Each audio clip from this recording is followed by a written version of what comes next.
fundamental es la alineación del plan estratégico con el plan de negocio, y viceversa. Entonces, a partir de ahí, a partir de que eso está claro, tenemos que tener también muy claro cuál es el equipo directivo, es decir, CEO, directivos de apoyo y consejo de administración de la sociedad resultante de la fusión y su relación con la propiedad. Es esencial. Y esta relación debe estar basada en que al final la compañía va a necesitar una intensividad en la gestión de los capitales fijos y circulantes, mayor o menor, que va a determinar su eficiencia.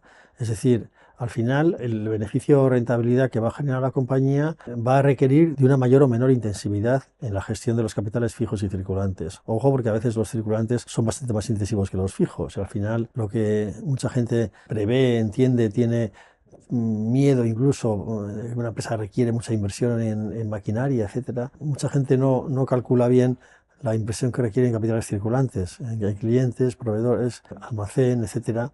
Entonces, y ese tipo de inversión es muy importante. Entonces, como decía, la rentabilidad, beneficio, eficiencia que tiene la compañía en términos de obtención de rentabilidad en relación con la mayor o menor necesidad de empleo de recursos en capitales fijos y circulantes es esencial, porque de aquí no solamente va a resultar la eficiencia, la rentabilidad, sino también las posibilidades de dar dividendo.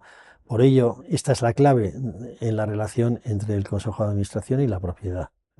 Y esto en el proceso postfusión debe quedar muy claro, porque aquí se generan obviamente tensiones legítimas, pero tensiones que hay que gobernar y que hay que entender. Y el Consejo tiende obviamente a demandar mayores recursos para la obtención de esa rentabilidad, de ese beneficio, mientras que la propiedad tiende a limitar la necesidad de esos recursos, el empleo de esos recursos, porque de esa manera le va a llegar un muy legítimo dividendo, que es lo que le tiene que llegar, ¿no? Entonces, al final, estas tensiones deben estar bien gobernadas, deben estar bien armadas, o sea, en confianza. Ayudamos a hacerlo porque la forma de conseguirlo es objetivar las variables críticas de la compañía, ¿no? Entonces, esto es esencial. Y la segunda cuestión esencial es organizar muy bien los sistemas de dirección de personas. Una vez que ya tienes hecha la integración jurídica, económica, financiera, etcétera, bien armada, los sistemas de dirección de personas son esenciales. Y esto deben gestionarlos los equipos directivos, junto con los especialistas en recursos humanos, ¿no? ¿Cuáles son estos sistemas? Pues son muy sencillos. La definición de los puestos de trabajo claves, los objetivos de esos puestos de trabajo claves, la retribución en función de la evaluación de esos puestos, eso es esencial, es decir, la evaluación tiene que ser llevada a cabo en función de la definición de esos puestos y los objetivos, y después viene la retribución.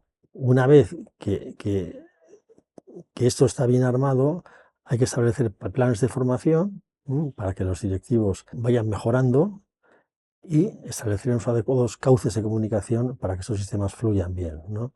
Entonces, los sistemas de dirección de personas en un proceso postfusión son tan importantes como la determinación de la relación correcta entre consejo y propiedad. Y al final es lo que va a engrasar mejor la integración operativa de las dos compañías. Sistemas de dirección de personas, y eso lo hacemos muy bien en confianza.